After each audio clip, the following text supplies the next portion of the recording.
Meanwhile, in the Town Hall Council chamber... Even if you do not know it, you will be familiar with the Leeds clothing store in West Street. Radio played a large part of life during the wars. Here, Lowick Heritage Group present a radio play based on the Belgian refugees in Lowick on 1914-15. The German invasion of Belgium on the 4th of August 1914 resulted in approximately 250,000 Belgian refugees seeking refuge in Britain, received by the government in London, provided with accommodation until they could be allocated places in the country.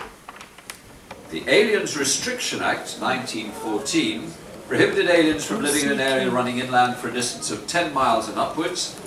In September, the Mayor started a borough subscription list for the relief fund for the Belgian nation, while the Sheriff asked for offers of hospitality in Berwick-upon-Tweed and its neighbourhood. All that is needed is one energetic lady in each village to get the scheme started.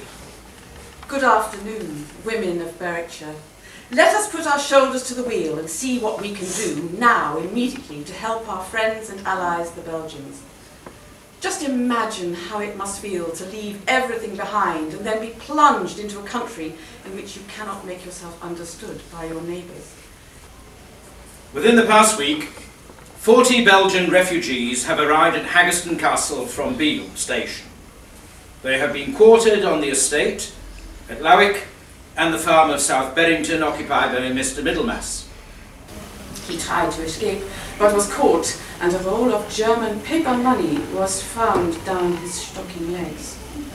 Further investigations in his house revealed the fact that both of his sons had incriminating documents in their possession.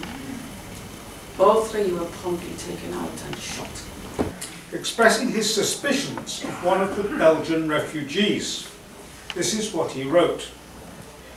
Ludwig van Horenbeck, a joiner by trade, seems not to wish to get employment, is receiving letters, is visited by other men at dark, or wanders on the high roads, pretends not to understand French or German, though he did on arrival.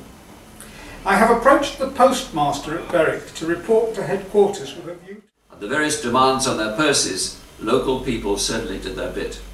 More information on the refugee story could be found on the display. Thank you. It's the anniversary of the Gallipoli landings. Yes, this is a khaki drill uniform. When the troops went to Gallipoli, a lot of the time they were equipped with the standard serge tunics. They ran into tremendously tough and determined Turkish resistance. The Turks obviously were fighting for their homeland, extraordinarily brave soldiers. They were determined not to give an inch of ground. And very quickly the landings ran into difficulties because of the nature of the ground. And there were many minefields which had to be skirted or in order to get the ships safely in. So the journey could actually take a great deal longer. And conditions on the ships, despite the tremendous work being done by the nurses, especially if men were suffering from dysentery because of the symptoms, the situation became very, very difficult. The heat made everything worse. The heat, of course, exacerbated wounds. It made the incidence of illness and sickness rise much more quickly. And there was a plague of flies. Flies, obviously, they drank on the blood and feasted on the corpses. And it was said that you couldn't make a cup of tea without instantly flies descending on it. And the scale of casualties exceeded that which had been expected. It was hoped that the peninsula could be overrun very quickly. But in fact, the Gallipoli campaign bogged down into a war of attrition. That went on all the way from the start of the landings. The British landed first at Cape Helles, and then there was an attempt to outflank the Turkish defences by landing the Anzac, Australian New Zealand Army Corps, at Suvla Bay. The hospital ships, once they were full of wounded, would then be ferried out to either Modros or Lemnos.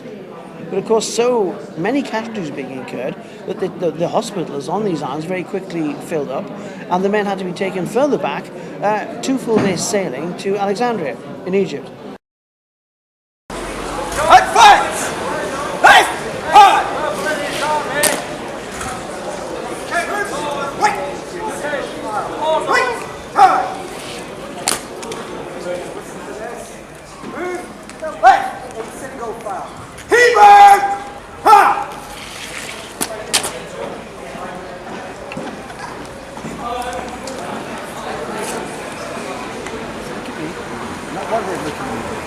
Look up, look beyond.